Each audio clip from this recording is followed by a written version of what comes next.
So we have hit the magic 100. You are all the good children who came early. And am I on? Yes, who came early, so you got in. So this is Catherine Lamprecht. I do programs for culinary historians, Chicago Foodways Roundtable, it's the same thing, and Illinois Mycological Association, and this is a joint meeting tonight. So I'd like to introduce to you to Iliana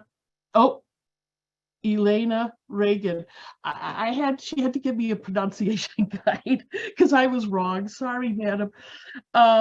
She's a Michelin-starred chef and restaurateur in the Hiawatha National Forest. That's in the upper UP, which, by the way, it's snowing there, or about to snow. I'm not quite sure which.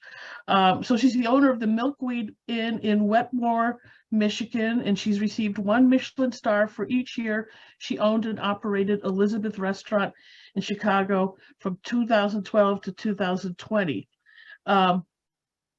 Iliana was born in Maryville, Indiana. Her mother was a scratch cook and her steelworker father was a gardener. And she and her 3 older sisters grew up on a 10-acre farm where she learned a lot about foraging. She studied chemistry at Indiana University, Bloomington, before earning a degree in creative writing at Columbia College, Chicago. In the spring of 2022, she earned her Master's of Fine Arts, I guess, from the School of the Art Institute of Chicago. And at least 2 of our mycologists teach at the Art Institute. And so she's there with her dogs and her wife. And if the dogs bark, we will just let it play out because, that's what dogs do. All right, Iliana, sorry, I turn it over to you. Oh, that's okay. Yeah, Iliana Regan, thanks. Thank you for having me. And I'm really happy to be talking with you guys. And I love a little bit about, thinking about the historical aspect of the food. As some of you guys, yes, we have a snowstorm going on right now and a windstorm. And I just heard something hit the house. It was probably just snow falling off of it, so it's okay. Anyways, so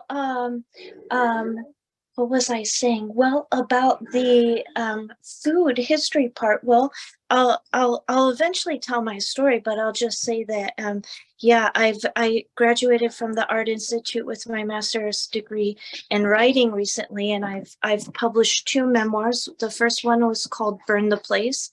That came out in 2019. And then my second one, called Fieldwork, a forager's memoir, that just recently came out in January of 2023. But there was quite a bit of familial history that I was researching for that book. My next book, because people always say, well, are you ever going to do a cookbook? And I have to be honest, I don't have a lot of recipes for having been a chef as long as I have. I have a lot of recipes for baking and things that are a little bit more precise and scientific, but and fermentations and doing stuff that's a little bit more chemistry driven, but don't have a lot of recipes. So writing a cookbook seems really daunting for me. However, I'm working on a narrative cookbook, which is about my parents' restaurant, which was in Gary, Indiana. It was open from 1975 through 1980, and it was like a Slavic Polish restaurant. And they used to have all the bands come in and play, like the Drina Orchestra. And anyways, I'm working on a cookbook, which is all the recipes will be in narrative form. And so it's quite a bit of research, but quite a bit of history, tracking down the recipes from my parents and then what they remember of how their parents did it or their grandparents, or if it was the Polish cook Czesha or the Serbian cook Stana. So anyways, I was thinking about that as you guys were talking about some of the food history, because I feel like I'm taking a deep dive into Midwestern, Eastern European food. So that's a lot of fun. So as Catherine mentioned, I grew up on a small farm. It was about 10 miles south of Gary, Indiana, in a town called Hobart. So if anybody's familiar with driving south on I-65, there's an exit for Maryville and Cherville. And so when you go east towards Maryville, you go a little further east and then just a tiny bit back north, and that is where I grew up. Back then, US 30 wasn't it like it was now. It's much more populated with all sorts of things. I just remember there being the South Lake Mall and maybe the Toys R Us, but aside from that, there was the Beer Barrel restaurant. But aside from that, there wasn't very much. But something you guys might be familiar with, or maybe not, since you're the Illinois Mycological Association, but I will tell you that there is a park called Deep River County Park. That's where the old sawmill is.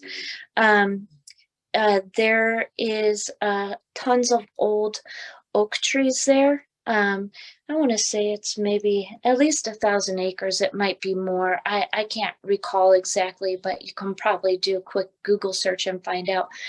But they have some of the best fall mushrooms, and it's probably only an hour and 20-minute drive from Chicago. And so anyways, now you know one of my hen of the woods spots, but I don't mind sharing it. And I will also say that if you do go that way, there's an Indiana restaurant it's a sandwich shop. It's called Lincoln Carryouts. They have a sandwich there called the Steelworker. That's my favorite sandwich. It's roast beef, American cheese, lettuce, tomato, onion on rye bread, and it's kind of grilled like a grilled cheese sandwich. So yeah, that one's called the Steelworker. And I come from a family of steel workers, all in Northwest Indiana. So they started to come to that area a long time ago. And yeah, all of them, my mom's side and my dad's side, worked in the mills. And so we were always a proud union home. And my dad, when he was young in Gary, Indiana, so if you guys know anything about the woods off of the dune shore there's again lots of old white oak and black oak trees, lots of elm. The soil's nice and sandy, being, the proximity to the lake. So you have really perfect mushroom growing conditions. So when he was little, well, and I don't know how true this is, but I will say that I've heard people say that, the mushroom hunting always skips a generation. So his mom and dad didn't really hunt for mushrooms, but his grandmother did, and she was from Poland. So she lived in Gary too, and he would go out fishing in the creeks and the lakes in that region, and he'd see, the way he described it is the old Polish guys out there stooping down and looking really closely at the ground. And and one day he says, "What are you guys doing?" And so they were, a little bit shifty about it, because obviously they didn't want to tell this kid about their mushroom spot. But he went back and he started looking for what they were looking, and figured, okay, well, here's is probably this thing. So he began collecting the mushrooms and taking them back to his grandmother, who he called Busha, and she would tell him what the mushrooms names were in Polish. So I actually have a book that he used to reference with her, and he has the names written in Polish next to, the scientific names, which is really sweet. I really love that book. book. I think it was the one printed by the University of Michigan Press, like the Field Hunter's Guide. It's an old one. I want to say it was published in 1968, but that's a fun one to look through if you. I'm sure most of you have probably seen that one. But I will say that. Hold on one moment. Damn. Okay, sorry. So anyway, so he's finding these mushrooms and obviously gets the itch as we all do. And fast forward to many, many years later, at that small farm where I grew up, sometimes we would find meadow mushrooms.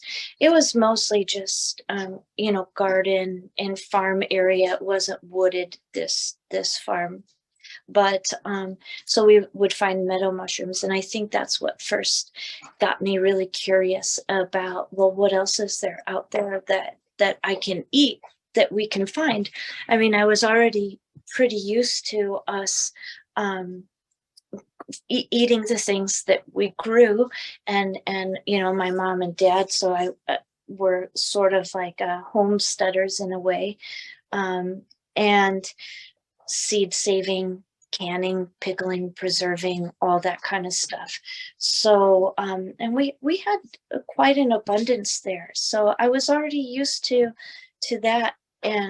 But then that was really fascinating to find the mushrooms. And then my mom and I would go pick wild mulberries, and then there was hazelnuts in our front ditch, and then we'd go get crab apples. And so that really kind of got me curious about everything that was out there in the wild, even though then that was just my yard. So my grandfather, my dad's father, when he retired from the mill, he bought a 100-acre farm in Madeiraville, Indiana, and which is about, I want to say, an hour and a half probably south of where I grew up. Maybe a little less, maybe about an hour, but it's just south on 421. So if you take 94, like you're going towards Ohio, well, into Indiana, and you'll hit like the South Bend area. I think that's exit 421. You go south, and you'll eventually hit Madeiraville, where there is Jasper Pulaski Hunting and Game Preserve. So a little difference than from foraging in some of the Illinois preserves. At this one, you go and there's a little, next to like the DNR station, there's another little station where you sign in and say what you're doing there, whether it's hunting or sandhill crane watching or mushroom hunting. So you just sign up and you say, I'm going mushroom hunting or I'm foraging, and that's it. Nobody really says anything. So again, that area has a really, really the abundance of trees that form those wonderful symbiotic relationships with mushrooms. Years and years ago, I don't know how many years or hundreds of years or millennia, but that, well, at some point everything was covered in sand or in water, right? But that area, that soil is very sandy, so lots of good mushrooms, lots of morels. That's where we used to hunt morels at my grandfather's farm, because he had quite a few cornfields, but then quite a bit of wooded acres, and chanterelles in the summer, and hen of the woods in the fall, which I think is probably one of my favorite wild mushrooms. So in the fall, my dad would say, all right, so we're looking for the sheep's head, because that's what we called them. And he said they're going to look like a sheep's head right on the ground, right next to the tree. So I have very vivid memories of that, always hunting for mushrooms on my grandfather's farm. So I know that's a little bit of, I would say, some of my most, outdoorsy, vivid memories. But now I'm just going to fast forward for you for when I became a chef. So as you heard, neither of my degrees are in cooking, but I was always around cooking. I come from a family of restaurateurs, even though they had other side hustles, or their main jobs were, I think the restaurant was probably their side hustle, but they had other jobs. And but nonetheless, definitely with some culinary stuff in their bones. And so I worked in restaurants when I was in high school, and I worked in restaurants all throughout college, front and back of the house. And eventually, when I graduated from Columbia with my degree in writing, I was 25, and I thought, well, I could either go to graduate school at this time and get in a lot more debt, or I could really work on doing this restaurant thing, because that was always in my mind too, that someday I want to have a restaurant. But the way it was in my mind was that it was going to be something small, something that was like, my original dream was to have this old house where, this is when I was young, I would say this, I'm going to grow vegetables in my backyard and sell them during the day in my front yard. And then when people stop by to buy the vegetables at my farm stand, I'll invite them over for dinner later, and I'll have a little restaurant in my house. So anyways, fast forward again, I kind of did that. I started selling pierogies at a farmer's market when I decided, okay, I'm not going to go back to school. I'm going to do this restaurant thing. This was right around the time where boutique restaurants sort of took hold, boutique fine dining restaurants. So I realized it was something you didn't really need, hundreds of thousands of dollars to do. So started selling pierogies at farmer's market. I wanted to build a name for myself. And then people, they liked what I was doing. Eventually, I opened a little underground supper club in my home, and that's where I met my investors. And then I opened Elizabeth Restaurant. So I will say, though, that when I fully started to create menus for myself and started to think about how I want things to look as a chef, because prior to that, working back of the house, I was always cooking what other people were designing. But then now here was my time to do what I wanted to do.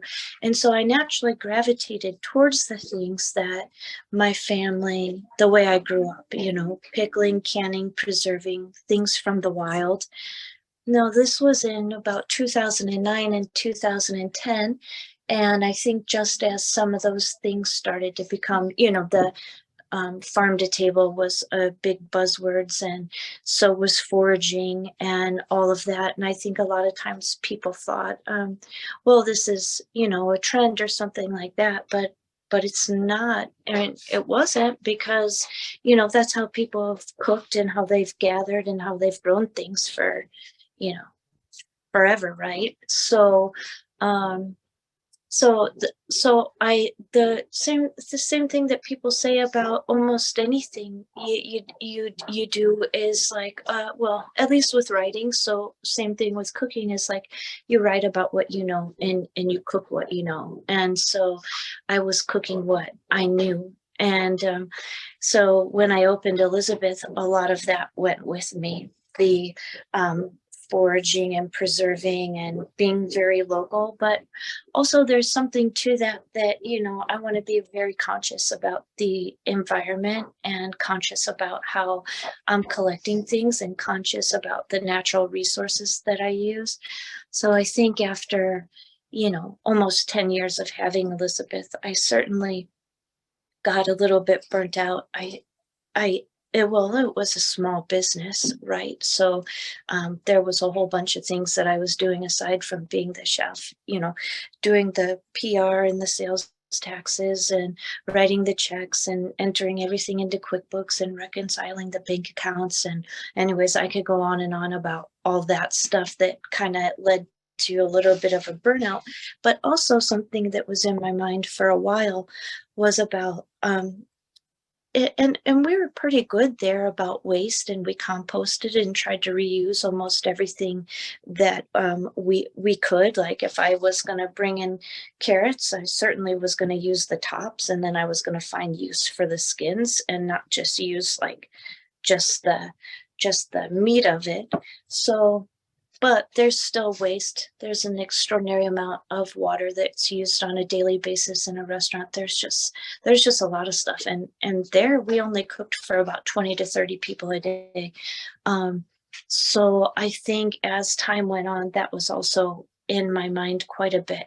And so I kept thinking, I want to go back to that original idea, like having just something small where I can grow almost everything myself, where I can, or just work with a few local farmers very closely, and where I can forage as much as possible.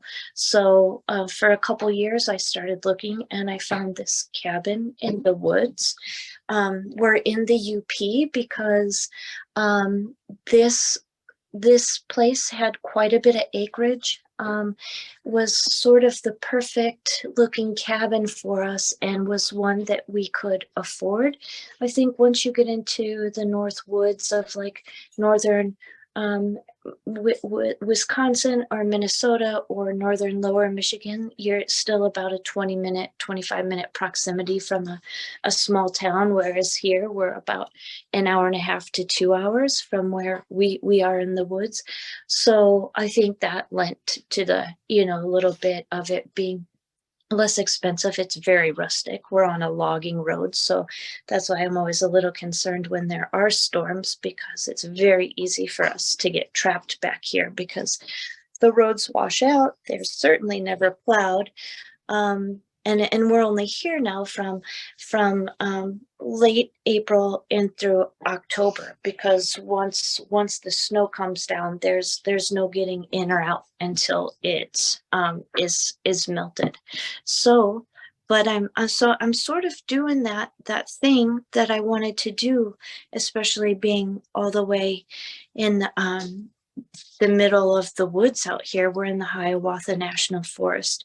So I will tell you that lining my yard, I have, in a few weeks, we'll have fiddlehead ferns and spruce shoots.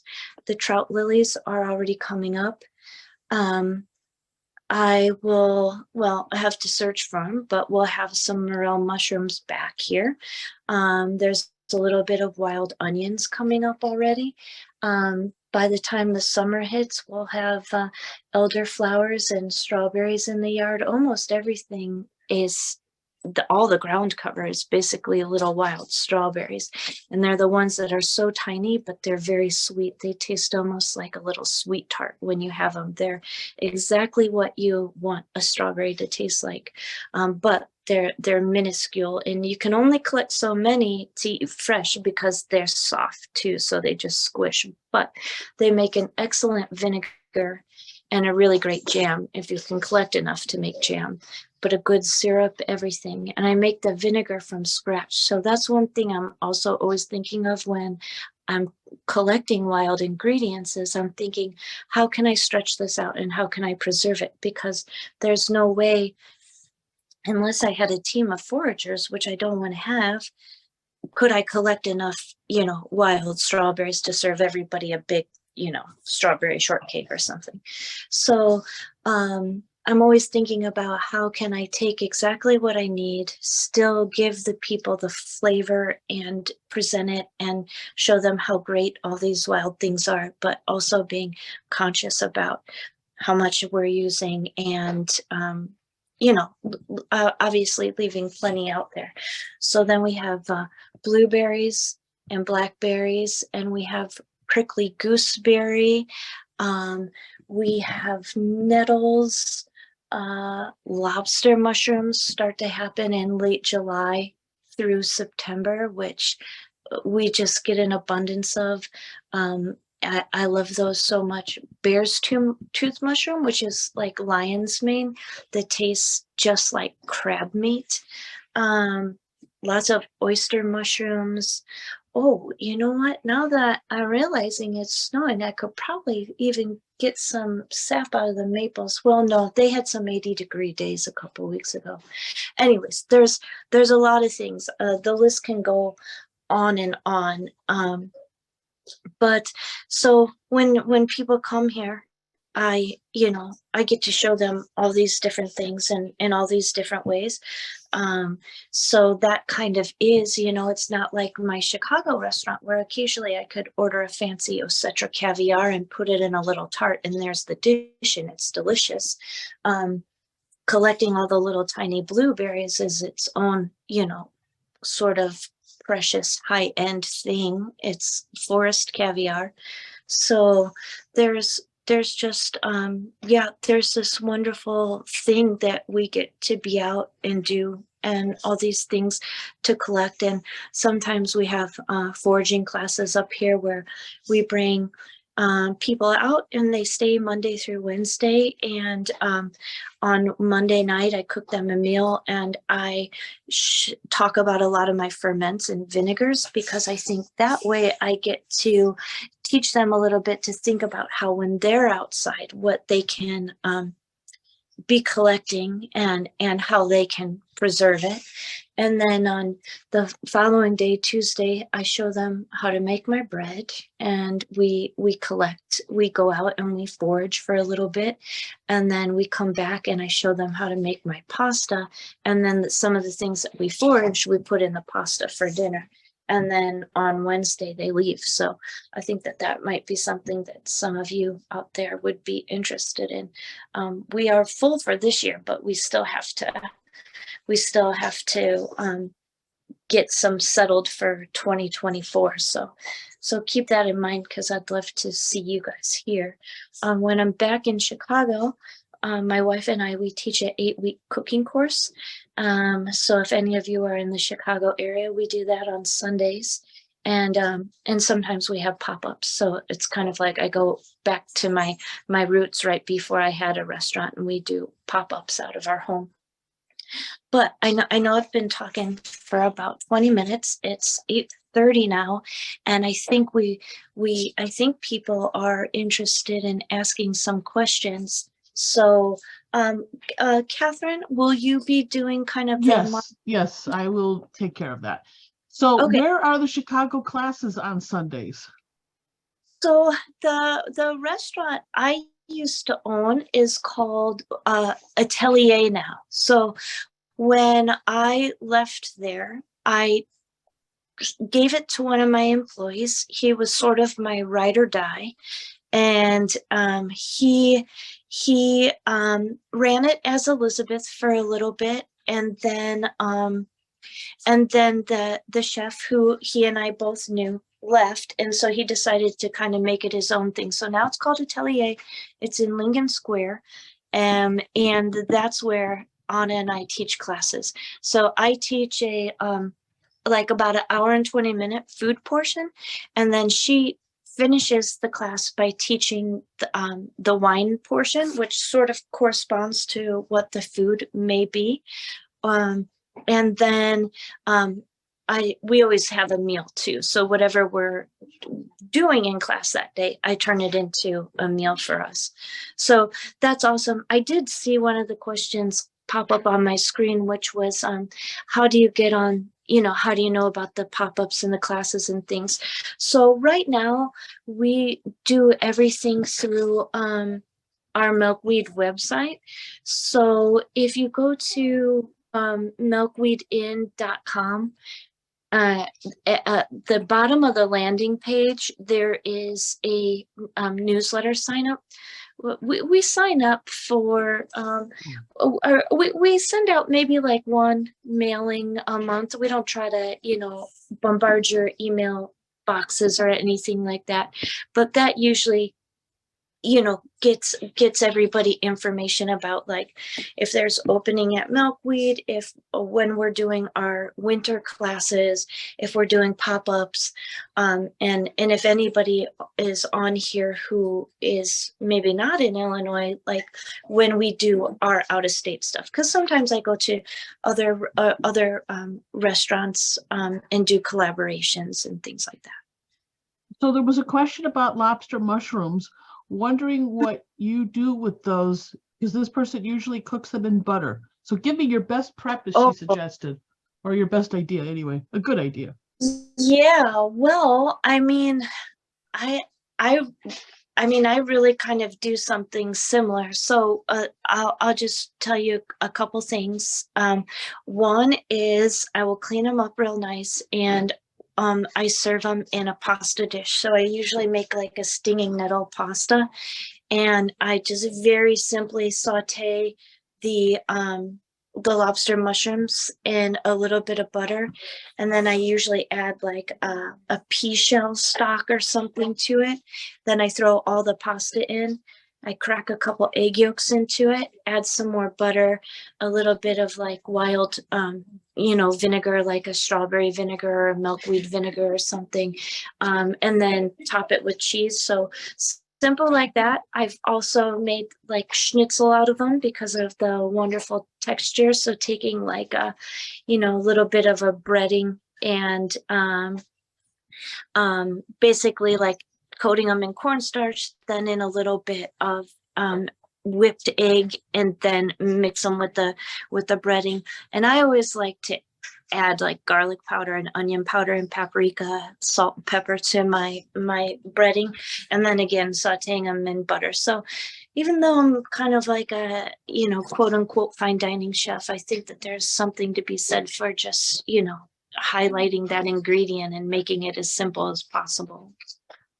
I have a sense, just out of curiosity, when you cook, are you sort of like the old fashioned, a little bit of this, a little bit of that, and it all kind of comes together, not real recipes? Right. That's exactly why I don't want to write a cookbook. I could expect that could be daunting. Can you recommend a good beginner fermentation project? Oh, well, yeah. I mean, sauerkraut. So think of anything that you can salt ferment. So salt fermenting is like a lactic acid fermentation. So I will tell you that there's a couple books that I really love, and especially if you like wild things. The guy's name is Pascal Boudard, and I don't know if I said that right, but Pascal, and last name Baudar. He's got a series of wild crafting and fermentation books. You can also find him on Instagram, and a lot of times he'll post like quite lengthy recipes of not only fermentation projects, but things that you can do. Most of them, it's things that are fermented from the wild. So yeah, somebody said Pascal's amazing. Yeah, he's really incredible. So I would recommend checking out those books because you'll learn about wild things and fermentation together. Are there any wild plants from the UP that were new to you? Oh yeah, lots of them. So just one, for example, though, I will say is plantain, which may have been honestly in other places too, but it was all over our front yard, and I didn't even think about it twice until I had one of my foraging classes, and somebody from northern Michigan came to it and said, "Oh, that's plantain." And so I was like, "Oh yeah, I didn't know." That's kind of the great thing about it too, is we learn a lot together. And yeah, so I would say that that's one of, but there's definitely been a few. What's your process for learning about new items you find? Well, the way that I've always done it, so when I was growing up with my dad, he's very, very anxious. So we stuck to the mushrooms that were no lookalikes, very easy to identify.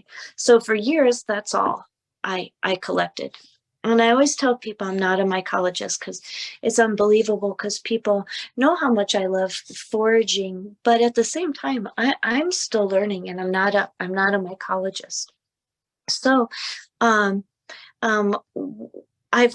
but over the years, especially as I got more and more into food, I was picking up whatever kind of edible plant book is out there.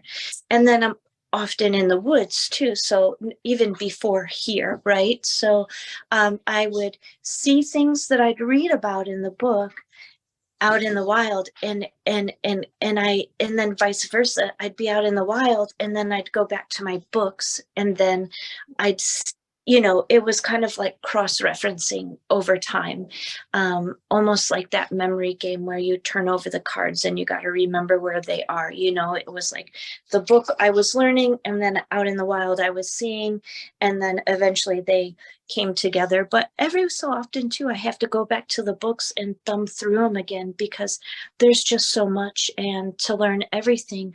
So, that's not my primary job. Like I said, I'm not a mycologist or a biologist. So, I need to kind of constantly refresh myself. When we do these foraging classes, oftentimes people will collect every single mushroom that they see and ask me what all of them are. And I mean, I might know a few, but and definitely I'll know the edible ones, right? But I say, well, let's figure it out, right? So we bring them back, and we do spore prints on them, and then I have a Upper Peninsula mushroom guide, and then we'll try to identify them that way. And obviously, we're not going to eat anything that we can't 100% positively identify. And that's definitely my number one rule. And even then, even if sometimes I can identify it, and I'm pretty sure I got the ID on it, if it has lookalikes, then I still probably, don't touch it. And that's part of my dad's anxiety in me, I think. But I like to be very cautious. But yeah, it's just been from reading. I hope I didn't get too sidetracked. Was that the question? I hope I answered. No, that was excellent, and excellent that you made the people. I've had that where they pick everything, but you made them learn, which is a good thing. Me too. Yeah. So there's nothing wrong, and 100%. I mean, that anxiety isn't because the anxiety is built on prior experience, and things can go really wrong. It's not the worst thing. So even though Milkweed Inn is full this year, if I'm in the area, can I stop by to see the inn? Well, if you were in the area and you wanted to stop by, you absolutely could, but you would have to be willing. Well, you'd need a 4-wheel drive vehicle probably, and then you'd have to be willing to drive down that logging road, which we're 11 miles down the logging road, so that takes about 45 minutes just to get down it. But yeah, if anybody wanted to come by, I'd be happy to give you a tour. Now, if somebody else asked if Milkweed, could they come and have a dinner there if they were in that area, or that's simply they could get a tour but come back another day? Yeah, we can't. So because we are just licensed as a bed and breakfast, like we can't just serve individual meals. Unfortunately, it has to sort of be the whole package. So stopping by is an absolute, and if we happen to be eating sandwiches for lunch, that would be fine. But, as for like the meals that happen on Friday, Saturday, and Sunday for when guests are here, because those are the only days we operate with guests, is Friday through Sunday. And during the week, it's my wife and myself, and we usually have 1 or 2 residents. So it's a very small operation, and so we spend most of the week, flipping the rooms and sanitizing and foraging and processing ingredients and working in the garden, and so everything sort of leads up to that weekend. I think I heard the answer, but what is your favorite fungi to forage? Oh, well, my favorite one, well, maybe now my favorite one to forage is lobster mushrooms, but my favorite one to eat, I think if I had to choose, is hen of the woods, but it might be, my new one might be bear's tooth, which I didn't really start having until I got up here. Wasn't until I was up here that I found it, but I believe that they grow on oaks maybe everywhere. I had never found one in Indiana before. How would you use apple blossoms?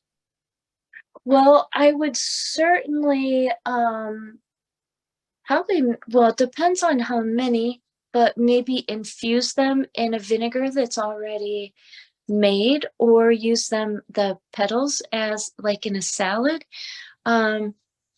But to make a vinegar out of scratch from it I wouldn't want to collect that many blossoms from the tree. You could always try to do the thing that they do in Japan with the cherry blossoms, where they salt them to preserve them. I can't, the name of that process is escaping me now, but anyways, it's essentially a salt fermentation. So there's a couple things you can do with apple blossoms, but I have actually right now in my basement a bottle of vinegar that has some stuffed in there, and it also just looks pretty. How many rooms do you have at the inn?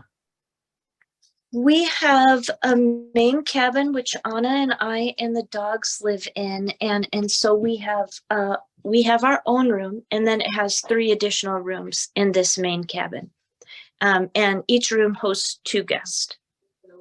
And then we have an Airstream, which is a 16-foot Bambi Airstream, and we have that also is an accommodation, and then 2 wall tents, which are on platforms that have like little wood burning stoves in them. So that's more like the glamping aspect of it. So we can accommodate 12 total. We usually only have 10 though, because we only have 12 at the height of summer when we know everybody can comfortably sit outside. But yeah, so we accommodate 10 to 12 people.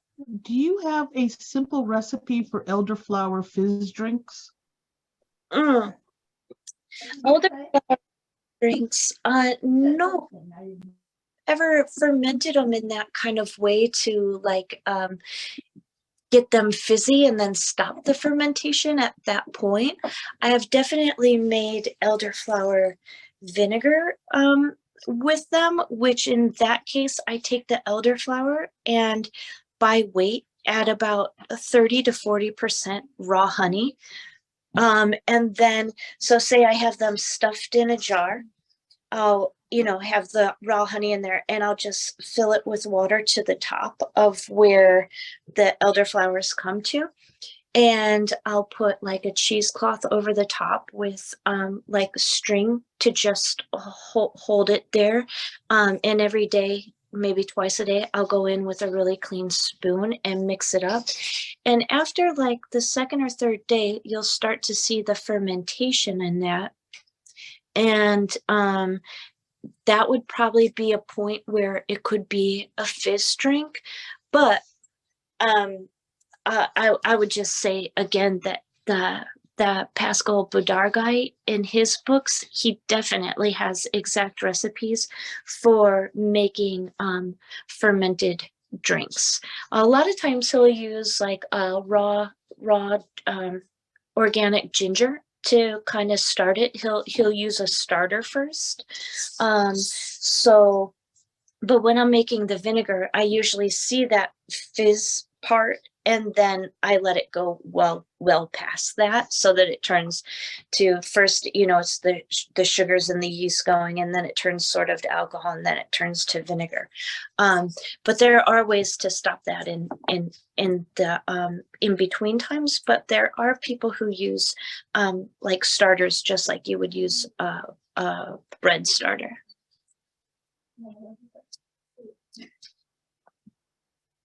Was there another question? Oh, I'll go to the chat. I see Kathy popped off, I think. Okay, my favorite way to preserve ramps. Oh, sorry. Oh, that's I muted myself. Sorry. Go answer the ramps, and then there's 2 other questions above. okay. So the ramps, what I like to do is, again, I don't like to over harvest them, and I don't pick the bulbs, but I blend them into egg yolks, and I make a pasta out of that. And well, this is being recorded, so I was going to say, if you have a pen and paper ready, I do have my pasta recipe off the top of my head. My standard recipe for pasta is 360 grams of bread flour or 00 flour, 19 egg yolks or 300 grams of egg yolks, 12 grams of olive oil, and a couple pinches of salt. I'm just going to mute myself for. Are you back? Okay, we hear you. Great. So anyways, when I'm making that pasta, I blend in the ramps into the egg yolks, and I make the pasta dough, and then I'll usually do it in a pretty big batch though, and cut it into portions that are reasonable.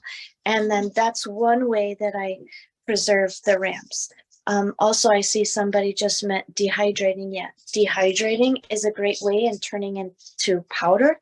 Another nice thing is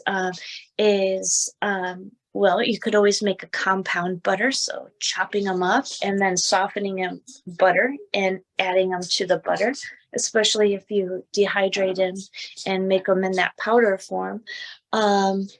But then sometimes too, I will just freeze them. I'll, maybe seal them in a vacuum seal baggie and freeze them. And then when you take them out and do it fresh, and then when you take it out, it's already like they've been blanched. So if you're going to ever put them in something after you've frozen them, you just want to squeeze out some of that water. But then you can use it just as if you had, boiled them first for a few minutes. So yeah, lots of. Very imaginative. And you're right about not picking the bulbs, because that's the thing that gets, let's say, forest rangers, park rangers, just crazy, is when you pull up the whole plant. That's one of the issues with ramps. But how do you suggest preparing trout lilies? Well, trout lilies, I like to ferment those. They taste a little bit like cucumber. And so like we were talking about sauerkraut earlier, these are much more tender, so you don't have to massage it like you do with cabbage. But I will take the trout lilies, just the leaves. Again, I rarely ever disturb the root system, though. The little bulbs that you can pull out are really quite delicious, but I just use the leaves, and I will weigh them out, and by weight I'll measure out like 1.5 to 2% salt, and I'll mix them with that, and then I put them in a vacuum seal baggie or something that's going to keep it airtight, because when you're doing a lactic fermentation or a lacto fermentation, that has to be anaerobic, so you don't want air getting to it. But a food saver is a vacuum seal machine that they sell at. I know not everybody can grab miscellaneous equipment, but it's a little bit more on the reasonable side than some other vacuum chambers that are out there that chefs use, and that does the job quite nicely. So that is one way. Another way is just simply brushing with olive oil, salt and pepper, and a little bit of spices and grilling. You can always add them to a salad, like the flowers when those come up. Those are really pleasant. They taste like cucumber a little bit like cucumber, onion, and potato all together. By the way, Donna says, I realize this is a beginner's questions, but I'm a beginner, so I'm curious about morel mushrooms. Why are they so great, and what do they taste like? No, that's a really good question. Well, I think that morels have quite a meaty flavor, and I think that that's why so many people are so wild for them, because if you saute them in butter with a little salt and pepper, really that's kind of like all you need for it, right? They're just so good. And I've even heard some people say that they'll eat them with A1 steak sauce, and I don't think that's a bad idea. I think that that sounds really good. Just like a little, use that as a dip or something. Um, but I think the reason why they are so sought after is like, it's almost like that thing where like people love to chase things that they can't have. And morels I think now maybe there's been somebody to break through and has been able to cultivate them, but they can't be cultivated for the most part, or at least not easily. One year you might find them in one spot. You might find a whole carpet of them and think, oh, I'm going to go back to that place every year. And then they'll never be there again. And then one day they might just be, I mean, one of my professors from the Art Institute, she just texted me a photo yesterday of her home in Michigan. Her husband pulled up and they had morels growing out of the gravel in their driveway. And I just thought, and she never knew what they were before till she actually came to one of my pop-ups, which was so funny. And she has them in her driveway. So I wish I could be that lucky to just pull up to my home and have them in my driveway. But I think that's the thing. I think that you never know exactly if they're going to be there. Or at least for me, I still have yet to find my for sure spot. And yeah, they're just kind of elusive. So What does summer foraging look like in the UP? well, lots of mosquito bites and tons of ticks. So it's not, it's not, I think a lot of people have romantic ideas of being out in the woods, skipping with baskets, like, Little Red Riding Hood or something. But it's like, so many bugs and such a mess. And then you got to clean everything and make sure you're going to preserve it and all that stuff. So there's that. It's hot and sweaty, but there's definitely an abundance. Like I said, but in this case, it's mostly, for me, a lot of greens and berry picking. So like I said, there's the strawberries, and then we get the blueberries, and then the blackberries. Then eventually we get into like wild apples, but that's a little bit more September and October. But yeah, lots of berries, lots of greens. I know we're coming close to the end, but how far in advance do you plan your menu for guests? Or is it something you do ahead of time or plan that day based on what you find? Well, it's a little bit of both. So I generally have an idea of the structure of what my menu may be. But that's what I love about being here, is because, it depends on what nature's going to give us. And also we go to Marquette, which is like the biggest small town up here. And that's where Northern Michigan University is. And they have a farmer's market a couple times a week. So we work with a couple farmers there where we get a CSA. So I don't really know what exactly my ingredients are going to be until I go pick up my box. And same thing with what's happening in the woods. Like I could think like, oh yeah, I would like to do this thing with blueberries, but sometimes it might not be a good blueberry year, so it really, I can't really out here create my menu until it's pretty close to time to execute it. Well, I think we have come to the conclusion, though somebody did want to know about snowshoeing and cross country skiing, but I think by that time you're gone, right?